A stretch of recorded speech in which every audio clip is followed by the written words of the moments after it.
अरे त्यांना तिकडून जायचं आहे ना, या लोकांना नाही ना, वेगळा गेट आहे जेवण आहे सर. हां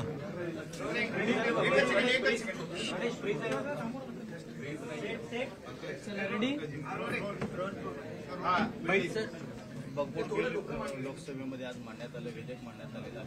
विरोधकांनी ते विरोध केलेलाच आहे. ठाकरे गटांनी देखील विरोध केला. खरं म्हणजे वक्फ बोर्डाचं बिल जे आणलंय त्यावर आमची शिवसेनेची भूमिका आम्ही स्पष्टपणे मांडलेली आहे. त्याला पाठिंबा दिलेला आहे आणि खऱ्या अर्थाने काही मुस्लिम समाजातल्या भगिनींनी, मुलांनी, तरुणांनी देखील त्याचं स्वागत केलंय. कारण वक्फ बोर्ड जे आहे हे वक्फ बोर्ड समजून घेतलं पाहिजे. वक्फ बोर्ड जी काही लोकांच्या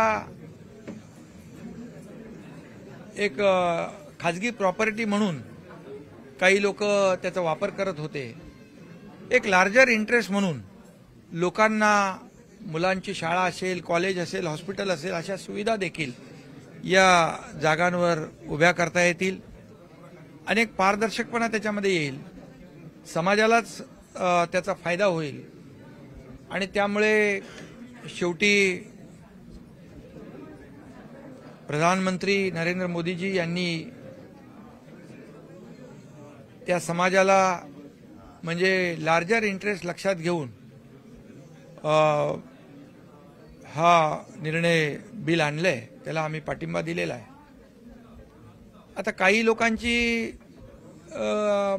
त्याच्यामध्ये काय करावं, गोंधळलेली परिस्थिती आहे, धरावी की सोडावं, त्यामुळे ठाम असा निर्णय काय घेता येते. मागच्या वेळेस देखील त्यांनी वॉकआउट केलं होतं आणि काय म्हणतो त्याला आपण, सोयीचं धोरण जे आहे, सोयीची भूमिका घेतली होती आणि त्यामुळे आम्ही जी भूमिका घेतो ती ठामपणे घेतो, जाहीरपणे घेतो, ती आम्ही भूमिका घेतली आहे. त्यामुळे एकतरी जेव्हा हिंदूंची मतं पाहिजे तेव्हा ते केलं हिंदुत्व, जेव्हा विशिष्ट लोकांची मतं पाहिजे तेव्हा त्यांचं तुष्टीकरण केलं. त्यामुळे मतांचं जे काही लाचारीचं धोरण आहे हे आज जर बाळासाहेब असते तर त्यांना फार वेदना झाल्या असत्या, दुःख झालं असतं. आणि म्हणून आम्ही बाळासाहेबांचे विचार घेऊन पुढे चाललोय आणि जे आम्ही करतो, जी आमची भूमिका आहे ती भूमिका स्पष्टपणे आम्ही घेतो, ज्याच्यामध्ये देशाचं हित, जनतेचं हित, समाजाचं हित असतं. सर, आपण ठाकरेंच्या हिंदुत्वावरती देखील प्रश्नचिन्ह आहे.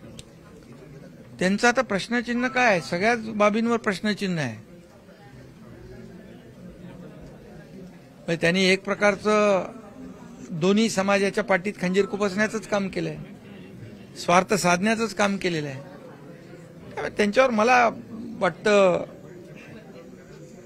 त्यांची भूमिका आता दुटप्पीपणाची, ढोंगीपणाची भूमिका ही जनतेसमोर आलेली आहे. सर, आपण जर बघितलं लाडकी बहीण 2100 रुपये कधी देणार असं देखील आता विरोध. भाई हिंदी में जानना चाहेंगे, वक्फ बोर्ड का अमेंडमेंट का बिल आने वाला है, लेकिन कहीं ना कहीं यूपीटी की जो लीडर है उन्होंने सपोर्ट नहीं किया है, किस तरह से देखते हैं आप इसे? ये मैदान छोड़कर भागने वाली बात है.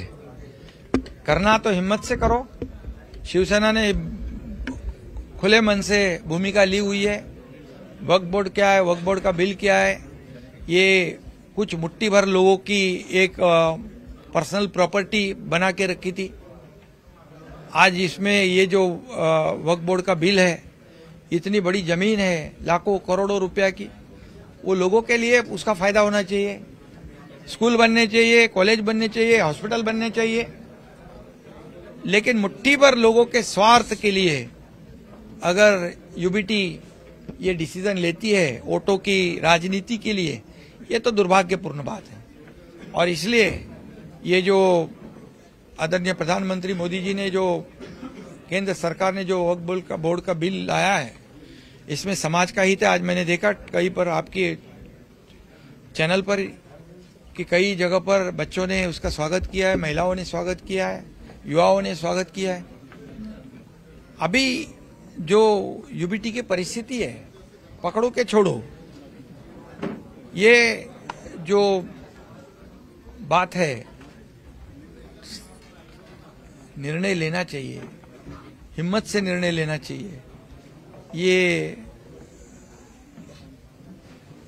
मैदान छोड़कर भागने वाली बात मैंने कही अभी, ये अभी लोगों को पता चला है। ये दोगली राजनीति जो है वो ज्यादा दिन नहीं चलती है। जब वोट चाहिए तो तुष्टीकरण करना, जब अपना काम होने के बाद छोड़ देना, यूज एंड थ्रो, ये पॉलिसी ज्यादा दिन नहीं चलती है। अगर बाला साहब ठाकरे जी रहते तो आज भी उनको बहुत ही दुख होता, वेदना होती। ऐसे उनके विचारधारा हमारी है, ऐसा कहने वाले, सोचने वाले लोग ऐसा निर्णय लेते हैं, इससे वो होते तो ऐसी हिम्मत ही नहीं कर पाते। और इसलिए हम बाला साहब ठाकरे जी के विचार को आगे बढ़ा रहे हैं। जो उन्होंने कभी नहीं किया वो हम कभी नहीं करेंगे। शरद पवार जी वोटों की लालच में, वोटों की राजनीति में कोई भी समझौता हम आइडियोलॉजी के साथ, विचारधारा के साथ नहीं करेंगे। शरद पवार की एनसीपी ने भी सपोर्ट नहीं किया है। Thank you.